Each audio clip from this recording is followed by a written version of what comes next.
জীবনে চলার পথে কোনো সমস্যা এলে আমাদের বাবা লোকনাথের এই বাণীটির কথা মনে পড়ে।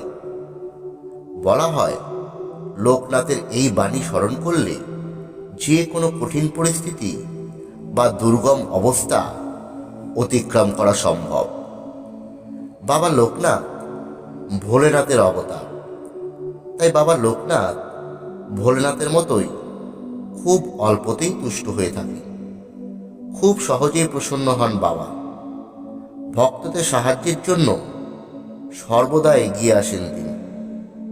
যে কোনো ভক্ত সন্ধ্যায় বাবার একটি শক্তিশালী মন্ত্র যদি একবার ভক্তি ভরে উচ্চারণ করে, তাহলেই বাবা তার সকল মনোকামনা দ্রুত পূরণ করে থাকে। তার সকল বিপদ থেকে বাবা তাকে